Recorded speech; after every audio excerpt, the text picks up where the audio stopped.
ஒரு மகிழ்ச்சியான செய்தி. இதயம் நல்லெண்ணெயின் விலை லிட்டருக்கு ரூபாய் 105 குறைஞ்சிருக்கு.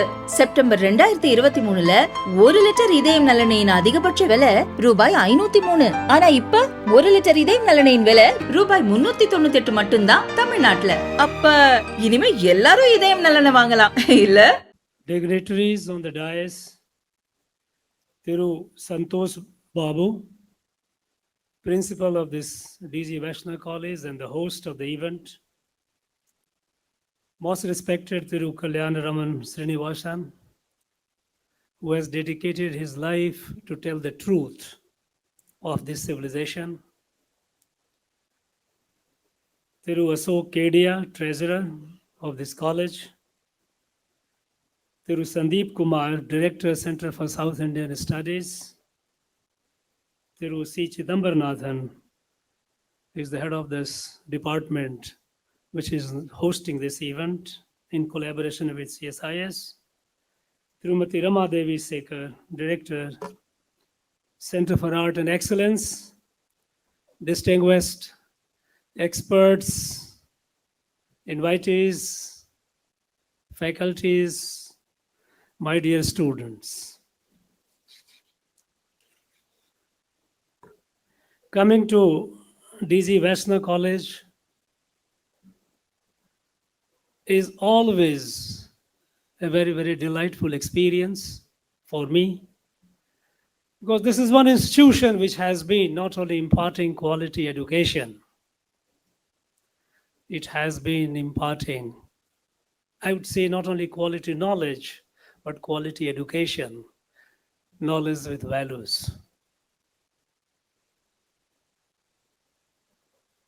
In the academic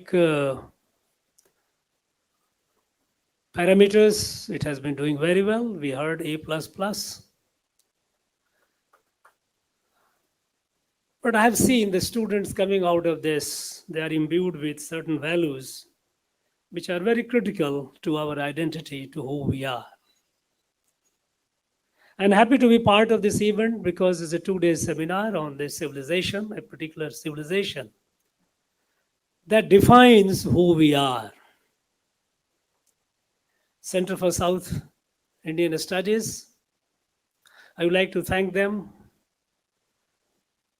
to take initiative and in collaboration with D.G. Vaishnav College come up with this 2 days event where the speakers, experts will be talking about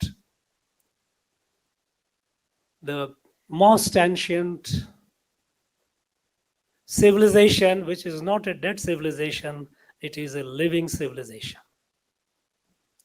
But there are challenges. There are challenges to this civilization. And I would urge the experts to address those challenges and the students to be inquisitive with open mind.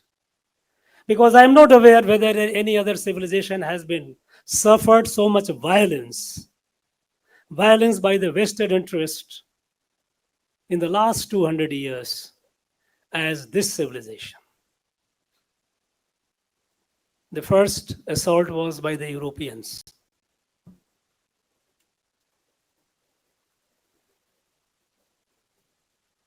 For them, it was a necessity. In the middle of the 19th century, by then, Europe had almost colonized the whole world, barring Soviet Russia. Before it became Soviet, Tsar was a powerful person. He could resist. Tsar himself was an imperial power. Japan and part of China. Rest of the world was colonized by Europeans. Entire America, North, South, the whole of Africa was colonized, and the whole of Asia, except Japan, part of China, and Soviet Russia, the whole world, they had colonized it. All kinds of atrocities were happening. They needed a justification for imperialism. They needed a moral and intellectual argument to justify what they were doing. And I would urge the students to listen it carefully. They needed a moral and intellectual argument to justify imperialism capturing the whole world, annihilating the native people of America, annihilating the people of Australia, colonize the world, suppressing the whole world. And in the quest of that, they came up with two arguments. One, of course, was they said the moral justification, they said it was to spread the gospel because the rest of the world was in darkness. So they needed to do that. But other argument which they found was, which began with the 1850-53, when they came up with race theory.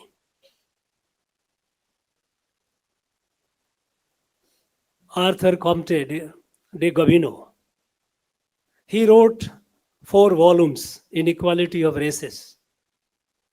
He created the first intellectual argument that there are 3 races in the world: white, yellow, and black. And white is the superior race, is the master race. He came up with the argument that all these 3 races had inhabited the different parts of the globe and they immersed in their respective areas. But the white race was the superior race. It was handsome to look at, and it was intellectually the smartest.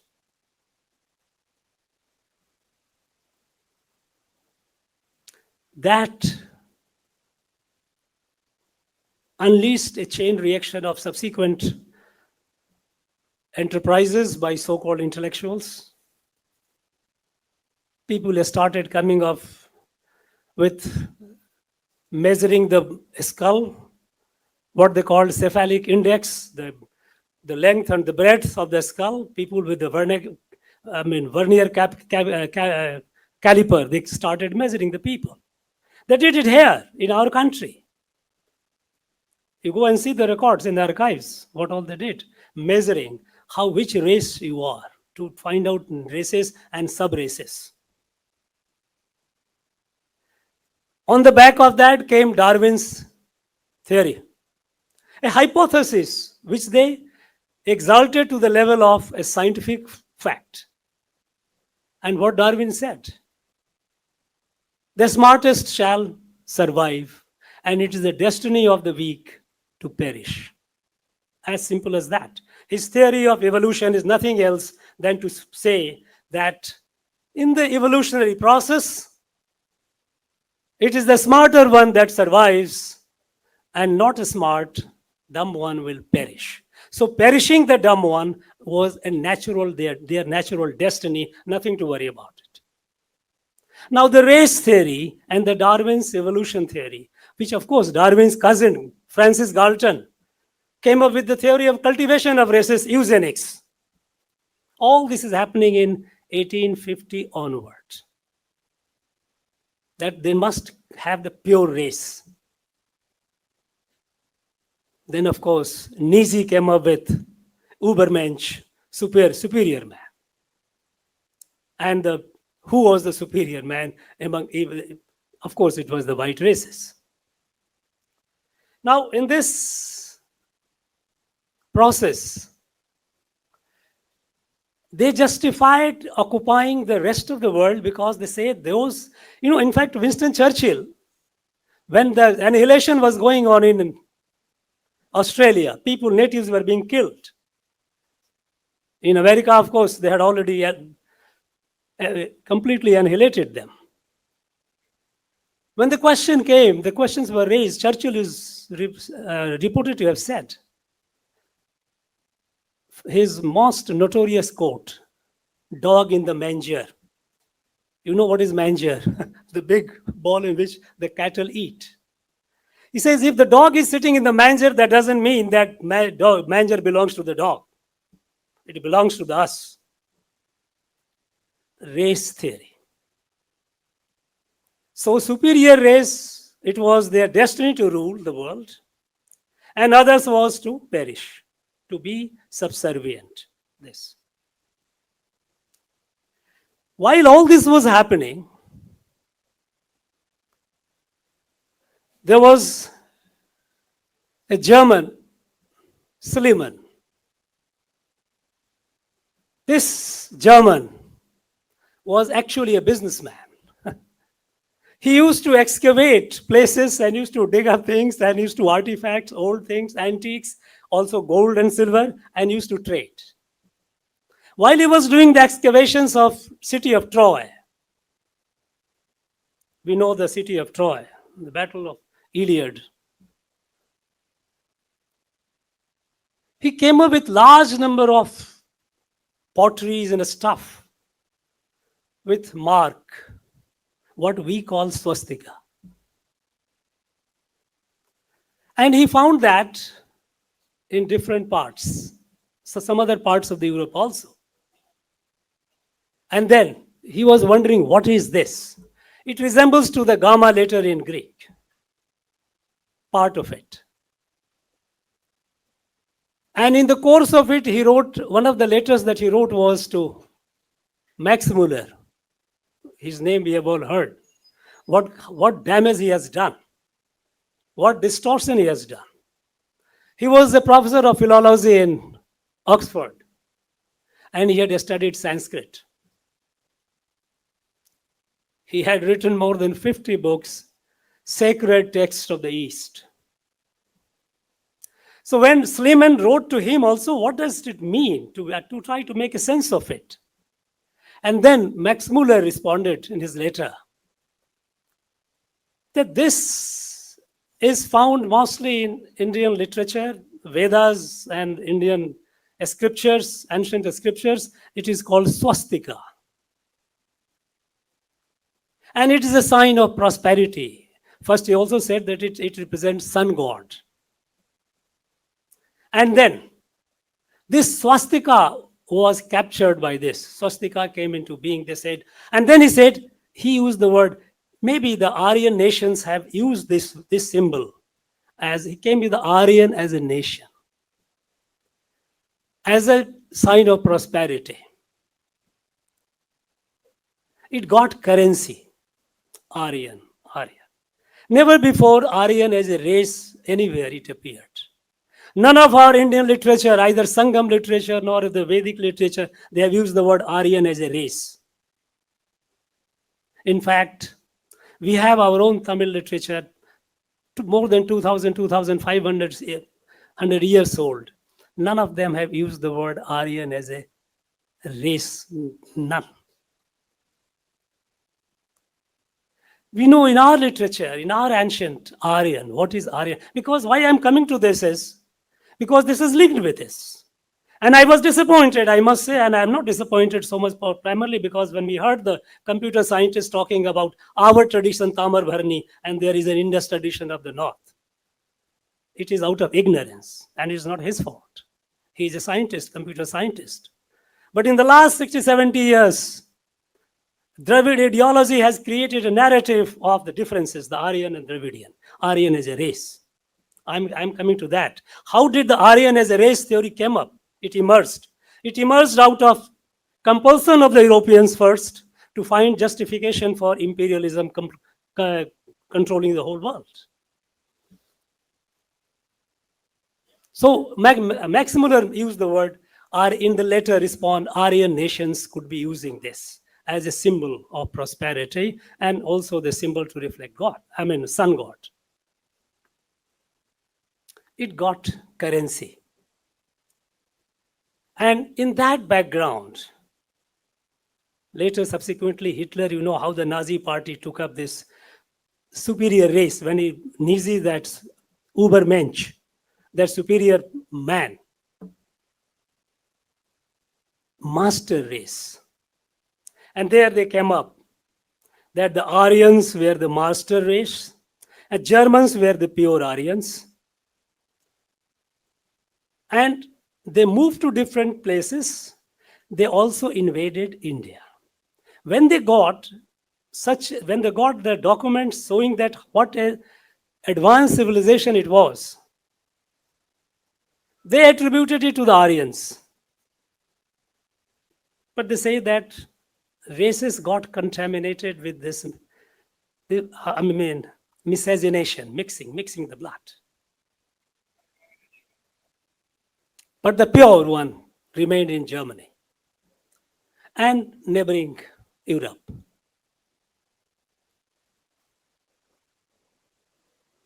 Aryan as a race, Aryans invading India, it got so much into literature, so much into it, that we were all, as a student, though in college I studied science, physics, but in the school text, we all learned this, how Aryan came from outside.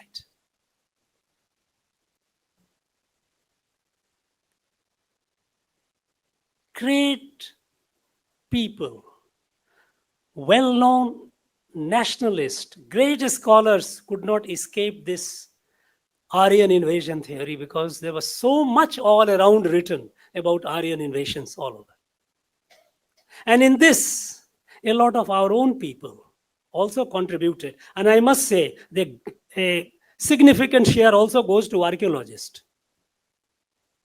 They also have tried to come up with theories in support of that.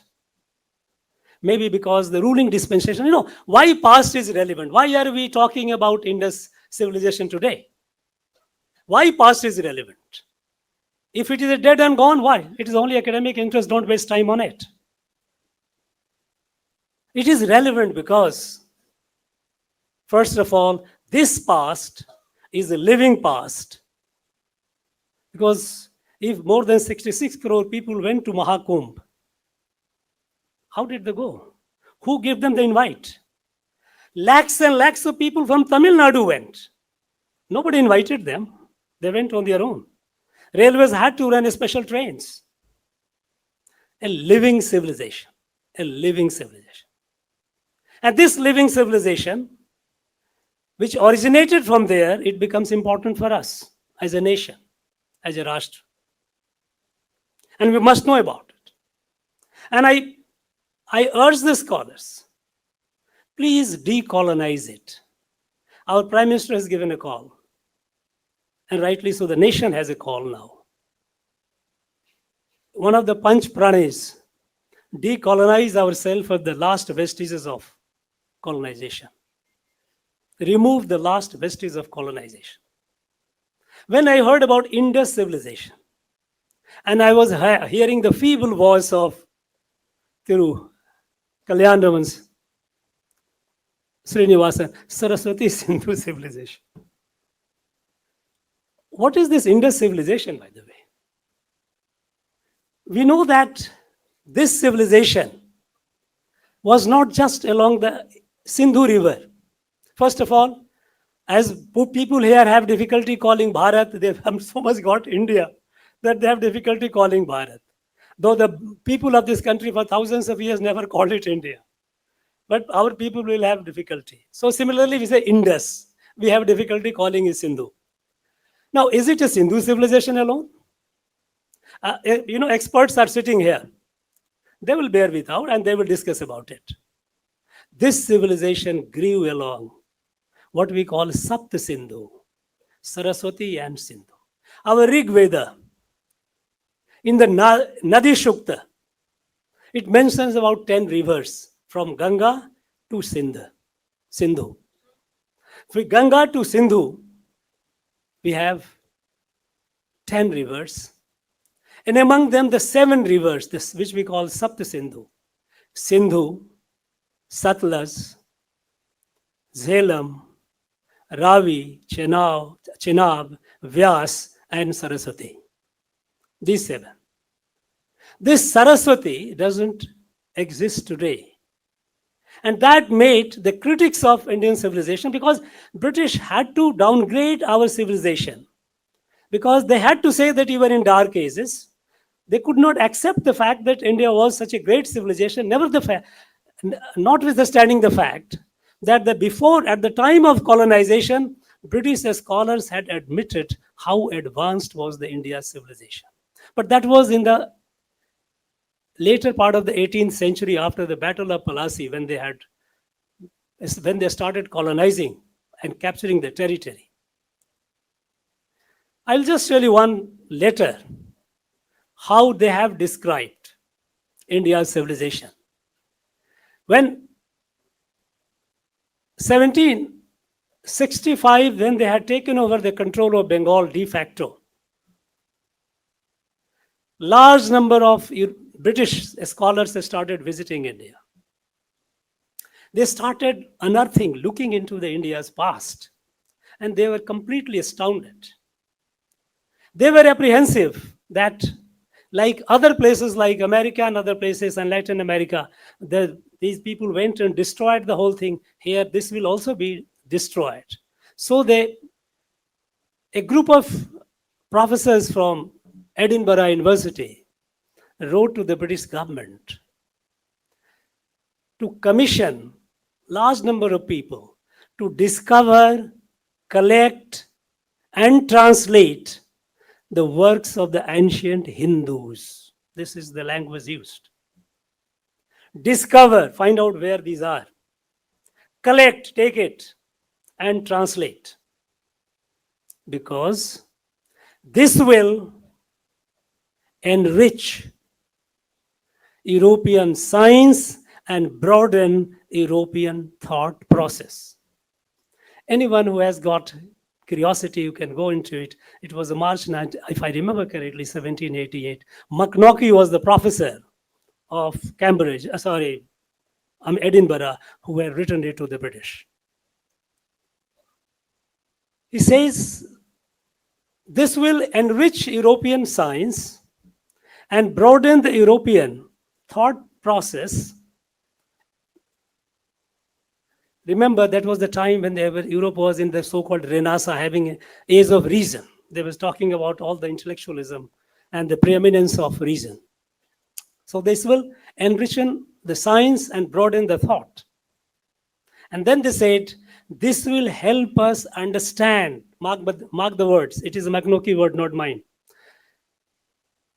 It will help us understand the celebrated people are Hindus, from whom Moses received his learning, and Greek their art and religion. Moses came 1,000 years before Jesus Christ. This was the admission of the British scholars at the time. But subsequently, at the beginning of the 19th century onward, when the need for consolidation of empire became preeminent, they suppressed that. And they started collecting all these and downgrading the Indian civilization, calling it even in dark ages. In that process, they said that no, Veda was a fiction. Where is Saraswati? Saraswati river doesn't exist. And we know that in the Rig Veda, scholars will bear me out. Saraswati has been mentioned several times. Someone says that more than 50 times. Of the 10 mandalas, in 9 mandalas, Saraswati, because even today in archaeology, when we have found the locations of the 7 major cities, 5 of them are located in Saraswati Basin. Whether it is Rakhigarhi, Dholavira, Lothal, Kalibangan, all these are in Saraswati. In Sindhu, there are only 2, Mohenjo-daro and Harappa. But Saraswati doesn't exist. Saraswati has mentioned even in Mahabharata. Mahabharata, it mentions about Saraswati in Salya Parva, that when Mahabharata war was happening, elder brother of Sri Krishna, Balaram, who was not happy with this war, he said, no, I will not be with either side. And he went on a pilgrimage on holy places on the banks of Saraswati. Kalidas has written in his Kumar Sambhavam that Saraswati meets ocean near Somnath. subsequent discovery, 1980 onward, when they're imagining through the space imagery, NASA's Landsat satellites, their images, and later our ISRO, they have conclusively proved how Saraswati originated and how it moved. Between Yamuna and Satluj, this river ran through. Nuclear physics, as a study of radioisotopes of hydrogen and oxygen, has established the time when Saraswati dried up, approximately around, experts as usual may or may not agree, but general thinking is about 2,500 years before the Common Era. It dried up. First, it changed some courses, its course. Yamuna and Satluj were tributary of Saraswati. Later, Yamuna became tributary of Ganga and Satluj to Sindhu. And the river dried. Tectonic shift, climate change, all these things happened. This Aryan invasion, Aryan came from outside. Aryan as a race,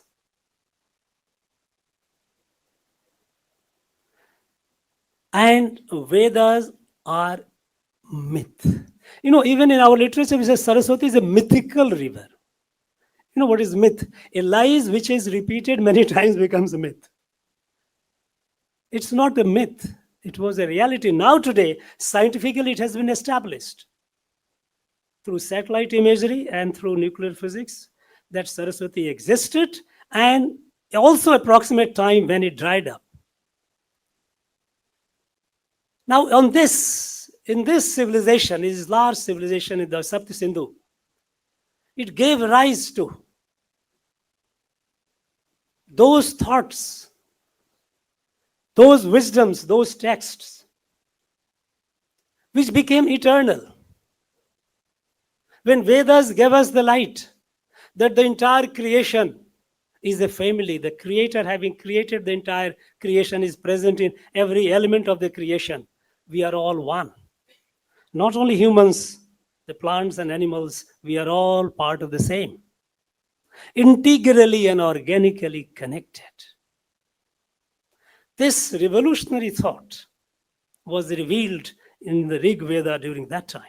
And by the way, the time of Mahabharata and Rig Veda also has been by and large established.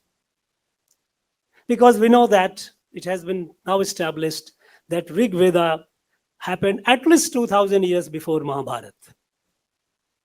And Mahabharata happened about 3,100 years, approximately. That is the general assessment. And all this has happened not through a speculation, through fixing the planetary position. So, not planet, constellation. Planets keep changing. When the modern science, modern astronomy, with all these, we have been able to fix it. These are not fiction, these are not stories. As I was reading some of the works of E.V. Ramaswamy Nayak, E.V. Ramaswamy says that Aryans were barbarians, they came and invaded, and they were all drunk, intoxicated, they were dancing and singing, and that song, they imagined all these things that happened in Ramayana and Mahabharata. They are all intoxicated songs of these drunken barbarians. Europeans said, no, since there was no Saraswati, there is nothing. Now this, first of all, when I say decolonize, let us stop calling it Indus civilization. Can't we call it Saraswati Sindhu civilization? Is it not a fact? If it is a fact, then let us accept it, let us call it. Let us not. In our own country, here in this very land, we have a Dravid ideology that believes in that Aryan and Dravidian separate races. Groundwork was done by Caldwell, Robert Caldwell, who wrote the book. Absolutely anyone with a critical eye will read it and will find it's all nonsense. Grammar of Dravidian languages. Dravidian languages, not only Tamil, all Dravidian. But over the time, rest of the Malayalam, Telugu, Kannada, they have moved away. They have no problem. Somehow here, ideology is limited to here. They say, no, we are linguistically a separate group. We have nothing to do with the rest. And then race, Dravid separate race, Aryan separate race. These lies have created a political ecosystem which is threatening the unity and integrity of our nation. The history and the truth of Saraswati Sindhu civilization has to come out in intellectual and public discourse. Intellectuals cannot be just, and our intellectuals have done a lot of harm, there's no doubt about it. Because even after independence, we know that after independence, intellectual space was captured by Marxist ideologues. And Marxist ideologues, they were very loyal to their patron saint, God, Karl Marx. And what did Karl Marx say? Karl Marx, he wrote in 1852, 20 essays he wrote in New York Daily Tribune, where he said, running theme of all his essays was, British Empire has two tasks in India. Total annihilation of India's social order. Because in India, people, they worship cows and monkeys.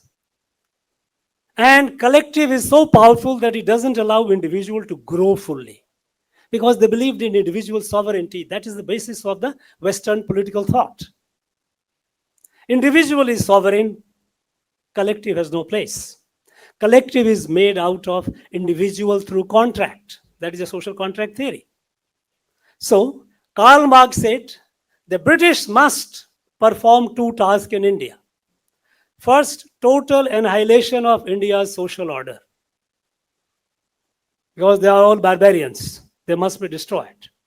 And second task, to lay the foundation of Western material civilization. So if Marxist ideologues, and historians so-called, if they do that, nothing wrong in that, because they are only being loyal to what Marx said. Our own people, D.T. Kosambi, I wonder how he is called historian. He was everything. He was a mathematician, he was a doctor, medical doctor, he was all not. He talked about all this, how dark was our past. And this has been carried forward by subsequent Marxist historians. This has found place in our textbook. Even earlier time, Dr. Tarachand, who was also an archaeologist, what he did?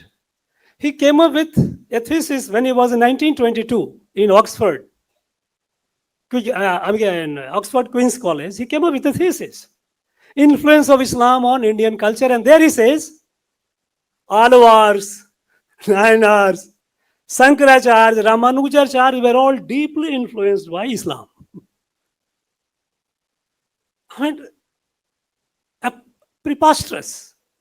But Dr. Tarachand was advisor to the government of India in the initial decade of our independence. They are the people who shaped our curriculum, our text.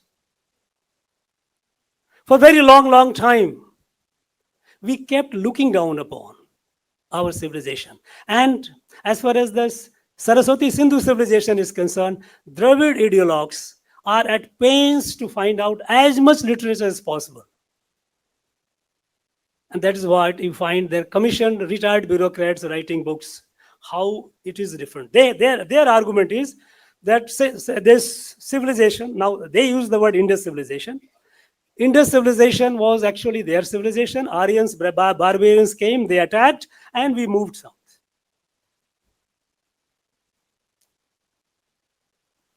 The fact that no such conflict is mentioned in any of our ancient literature, neither in Tamil nor in Sanskrit. Both are the oldest literature in the world.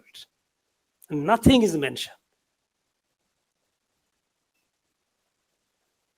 Even subsequently, as late as, I'm not aware, I think experts would be able to throw better light. But I came across an article, a piece, a research paper in Harvard Medical Journal Cell, CELL, in as late as 1919. When they did this DNA study of the skeletons found in various parts, they found there is a homogeneity. There is nobody from outside. There was no mark of any injury on any of them. People, if they had come from outside, there could have been some differences in terms of genetics. It wasn't. Then they come up saying that in Veda they are talked about cows, but there is no imagery of cow. But the fact is you have plenty of bulls. Bulls imageries are there. Now can you think of bulls without cows? All they have been at pains to find out, to say that that civilization here, it is relevant to us. Europeans are now, they are doing away with the race theory and all, at least intellectually, and they are at pains to keep distance from that. And so they don't talk much about the race theory and Aryan theory and all. But here in our own state, there is a reigning ideology that believes and that has been churning out literature. Polemical literature, not well researched, I must say. Polemical literature is you have a viewpoint and you create a document to support that viewpoint. It's not an independent study. They have been at pains to come up that, look, we are different racially. We are different. It is a different civilization. And so much so that people here, the 3 generations of our people here, they have only learned in the textbook what they have been fed. It's a poison which has been infused in the mind of our people, that we are a separate. The fact is that the light that originated, it has spread over the whole land mass. And when they say Aryan is defined in our literature, Yoga Vasist, it talks about who is an Aryan. And Yoga Vasist says, who is an Aryan? Kartabyam acharan kamam, akartabyam anacharan. Tishtati prakritacharo, yah sa Arya iti asmrita. Kartabyam acharan kamam, akartabyam anacharan. Tishtati prakritacharo. Arya is one who is discreet, who has vivek. In Tamil we call vivegam, in Sanskrit vivekam. So he or she has a right conduct, conducts appropriately. Prakritacharo, time, deskal, time and a space. Appropriate conduct. Right and wrong. The one has a discretion, who has a sense to discriminate right and wrong. And that is why, out of respect, people have been called Aryan. And here there are arguments to say that Ayya, when we use the word in Tamil, Ayya, is a prakrit of Aryan. It says as respect. It's not a race. But these people, those who have created, and they have twisted, they have been fabricating it to serve their interest. I would urge, and I have expectation from this 2 days conference, that we should not just go into the nitty-gritty of what was the size of the jewelry and what is the pottery. But interpretation of past becomes relevant, and that is how it becomes relevant. It is relevant today because we have a future.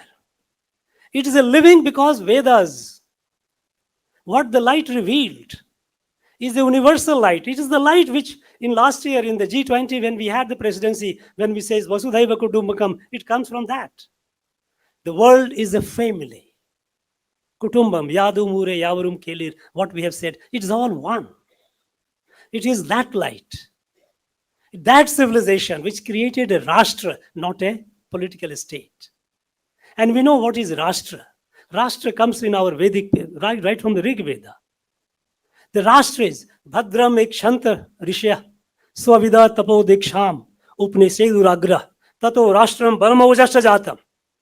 When Vishwa Kalyankari, those rishis, those who had thought the well-being of the whole world, those hard labor, those who were aware of the Atmagyan, Swavida. And what is Atmagyan? Mam Atma Sarva Bhutatma. My self is the self of all. We are all one family. This unique light that was revealed during this civilization, Saraswati Sindhu civilization. This legacy that we have is a living legacy that has shaped Bharat. Bharat was never, some people ask, tell me, Mr. Governor, who was the ruler who ruled the whole country? My friend, Bharat was not defined by ruler. It's a unique country in the world, unique country. I challenge you, anyone, you give me an example. This country at no point of time was ruled by any one ruler. And yet, in all the parts of this country, you have places in the area of different kings, but that place belonged to the whole Bharat, not belong to them. Could Setupati say that Rameswaram belongs to him? No, cannot. Saurashtra king could not say that Somanath belonged to him. Kasi did not belong to Kashi Naresh. All over, through hundreds and hundreds of such places located, which belong to the whole Bharat, it did not belong to that king. And people of every part of the country had equal right there. When people, more than 60 crore people went to Kumbh, can you imagine ever, in the past or even in the future, anybody who is a ruler of that place who is controlling, no, I will not allow anyone to come here, take bath. Just not possible. This is Bharat, no other country in the world you have. So Bharat is not a political state, it's a Rashtra. That is why Rashtra is defined in the Veda, that light, the light that came from the Veda, which is spread around, which has shaped our thinking, towards ourselves, towards the nature. That is why in every part of this country you go, traditionally people, they say, when they go and cut the tree, they do the prayer. I have need, so that is why I'm cutting you. I'm sorry, please forgive me. It is only the modern thought, mercantile thought, that we have been destroying this. Our original, the Vedic teachings are that we are all part of the family. They are all divine. Our rivers are divine, our rocks are divine, our plants are divine, animals are divine, every being is divine. It's an expression of divinity. And today, when the world is in crisis, when the world is fighting on the verge of the threshold of destroying itself, this light is needed. That is why at the time of independence, Rishi Aurobindo, he had said, now the time has come to take this light to the rest of the world. Because Bharat, this light came to this area, this Saraswati Sindhu civilization area. It did not come just for itself. It didn't come just even for Bharat. It came for the whole world. Because we must live in harmony. We must coexist together happily. So we have an obligation. Bharat has an obligation, and when today Bharat is rising with a clear sense of a goal that we must be a fully developed country. We must be a samartha country. We must be a capable country. Because if you are weak, this knowledge was there with us for thousands of years, but people didn't listen to us. Until 10 years back, whenever India spoke, people didn't take us seriously. Today it is not the case. Today when Bharat speaks, the whole world listens. It listens because we are becoming more and more capable. We have the confidence. And that confidence that comes is confidence from the continuity, civilizational continuity. We are not people who have created ourselves since yesterday or since 1947. No. Minimum 7,000 years. Because if we say that the Vedas were 2,000 years before Mahabharata, and about 3,000 plus is before the Common Era, then obviously nearly 7,000 years minimum. It's a continuous civilization, a living civilization. And this civilization has to be rescued from the onslaught of vested interests who have tried to downgrade and downplay us. The country must rise, Bharat must rise and it is rising with a sense of selfhood, self-pride. And to restore that pride, this civilization is crucial. We have to debunk all that, all the violence that has been caused to this civilization. And we must do it right from using the term. We shouldn't be shy of calling it Saraswati Sindhu civilization. It is important to know about the details of it, but it is more important to interpret it in the context of today so that it leads our path to tomorrow, a better tomorrow. And that is what is needed today. And that is what would be the expectation from these 2 days seminar. I am sure scholars will raise the issue, will take it forward. Students will ask critical questions. Please do that. Make this a churning so that the nectar of truth comes out of it, so that our path is cleared. All the obstacles that are here and there, they are removed. It must have a purpose. It cannot be purposeless. And I'm sure these 2 days, it will serve the purpose. I have no doubt about it. I wish this conference very, very success, very, very, very, very productive, fruitful. Thank you very much. Jai Bharat.